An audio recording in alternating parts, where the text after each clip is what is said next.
کیا آپ نے کبھی سوچا ہے کہ رمضان صرف بھوکا رہنے کا نام نہیں ہے؟ یہ ہمارے دماغ، ہمارے جسم اور ہماری شخصیت کو بدلنے کا ایک پورا سسٹم ہے۔ کیوں اللہ نے 3 یا 10 دن کے روزوں کے بجائے 30 روزے فرض کیے؟ اگر میں آپ سے کہوں کہ رمضان ایک برین ٹریننگ پروگرام ہے تو کیا آپ یقین کریں گے؟ یہ آپ کے ایگو کو توڑتا ہے، دماغ کو بدلتا ہے اور شخصیت کو نکھارتا ہے۔ اسلام نے ہمیں یہ 1400 سال پہلے بتا دیا تھا۔ کیا آپ نے کبھی اپنی خواہشات کو روکنے کی مشق کی ہے؟ سائنس کہتی ہے 30 دن میں انسان کی عادت بدل سکتی ہے۔ یہ 30 دن آپ کے دماغ کو دوبارہ ترتیب دیتے ہیں، آپ کی عادتیں بدل دیتے ہیں، آپ کے غصے کو کم کر دیتے ہیں، آپ کی انا کو توڑ دیتے ہیں۔ آج ہم اس راز کو سائنس اور نفسیات کی روشنی میں سمجھیں گے۔ سائنس ہمیں بتاتی ہے کہ ہمارا دماغ مسلسل بدلتا رہتا ہے۔ اس کو نیورو پلاسٹیسٹی کہتے ہیں۔ دماغ میں نئے خلیے بنتے رہتے ہیں۔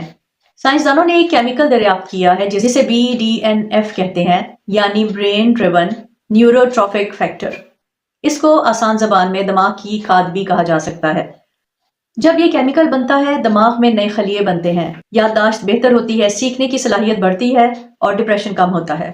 یعنی 30 دن میں رمضان آپ کے دماغ کو اپ گریڈ کر دیتا ہے۔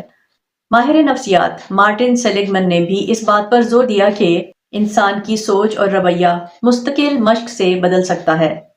جب ہم 30 دن تک کھانے پر قابو رکھتے ہیں، غصے پر قابو رکھتے ہیں، زبان پر قابو رکھتے ہیں، تو دماغ میں سیلف کنٹرول والے حصے مضبوط ہونے لگتے ہیں۔ خاص طور پر پری فرنٹل کارٹیکس، جو کہ فیصلے کرنے والا حصہ ہے، طاقتور ہو جاتا ہے۔ اسی لیے رمضان کے بعد انسان اپنے آپ کو زیادہ طاقتور محسوس کرتا ہے۔ آپ نے سنا ہوگا کہ رمضان میں اگر کوئی لڑائی کرے تو کہتے ہیں میں روزے سے ہوں۔ یہ رمضان کی ایک ٹریننگ ہے۔ عام دنوں میں کیا ہوتا ہے؟ کوئی کچھ کہتا ہے، ہمیں غصہ آتا ہے، ہم رد عمل دیتے ہیں۔ لیکن روزہ ہمیں سکھاتا ہے، کوئی کچھ کہے، پاز لیں، سوچیں، پھر رد عمل دیں۔ 30 دن تک یہی عمل دہرانے سے دماغ میں نئے راستے یا نیورل پاتھ ویز بنتے ہیں۔ رد عمل دینے کے بجائے سوچ سمجھ کر جواب دینا، اسے ایموشنل انٹیلیجنس کہتے ہیں۔ جب ہم ہر روز لذت لیتے رہتے ہیں تو دماغ اس کا عادی ہو جاتا ہے، پھر چھوٹی چیزوں میں ہمیں خوشی نہیں ملتی۔